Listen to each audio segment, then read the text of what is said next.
carer got into trouble because these residents, one of them was so distressed, and for him, when he's angry, he punched people. So he went to this carer and gave him a very bad blow on his eyes. Myself, I've been employed in a supported living company. So one of the people that I am assigned to take care of, her own is when she's angry, she pick knife, any sharp thing. You see, if you are coming here in the UK to work as a care assistant, you need to be careful. Before you start saying, my village people has followed me to the UK, oh, see what has happened. Guys, the people you are coming to take care of, some of them can be a little bit challenging. They have distress reaction. They show this in different ways. For some, they can bite, some can punch, some can throw you things. So once you come and you start working, you need to know the reaction each of your residents exhibits if they are distressed, to help you to protect yourself to an extent. For example, I've worked in a place where a carer got into trouble because these residents, one of them was so distressed, and for him, when he's angry, he punched people. So he went to this carer and gave him a very bad blow on his eyes. Guys, his eyes became swollen. Do you know the good thing about this carer? He didn't even react at that point. He was so calm. He reassured the patient, calmed him down and took him to the lounge, made him tea, offered him biscuits, and we all thought that this patient has settled. Few minutes later, he went again and tried to give him another punch.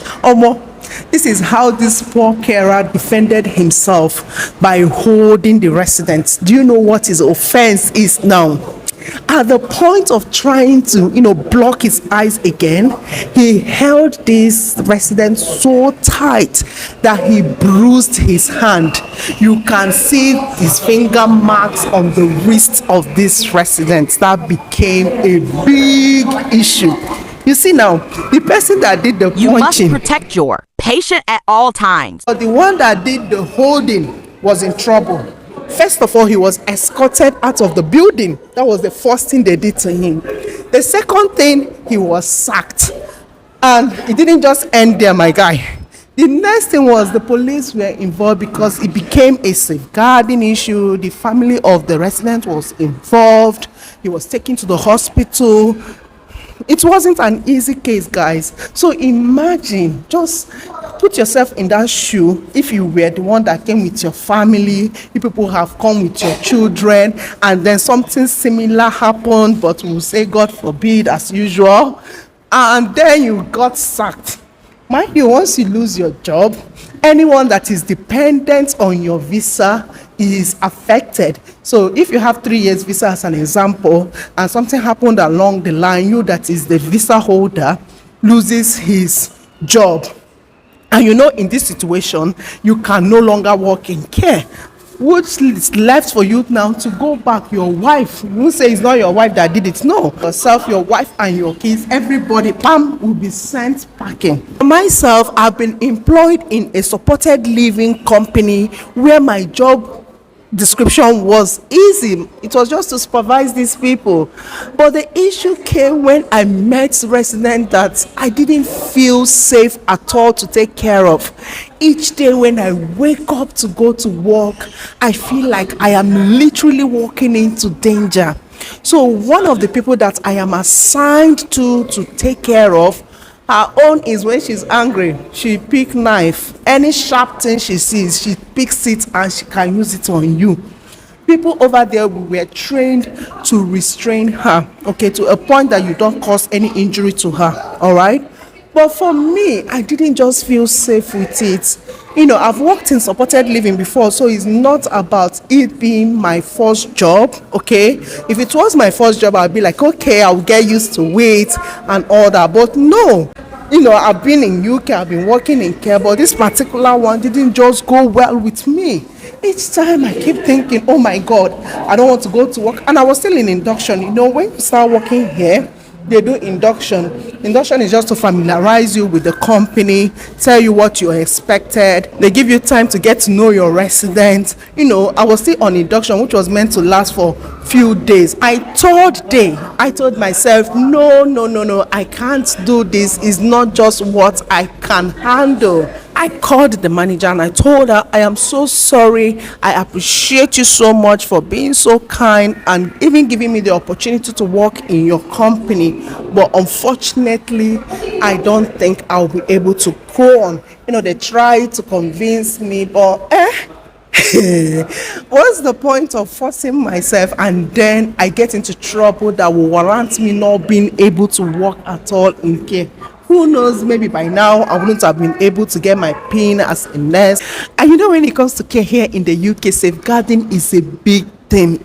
It's not just about the physical abuse. There are other types of safeguarding issues. Take, for instance, you have a resident that is on repositioning charts and they require you to come in to change their position maybe every 2 to 3 hours, and you don't go in. Maybe these residents now have a pressure ulcer, that is, the skin opens up. Now the family has to be involved. The care home needs to explain how that came into be. You need to write the GP. There are so many paperwork that is involved.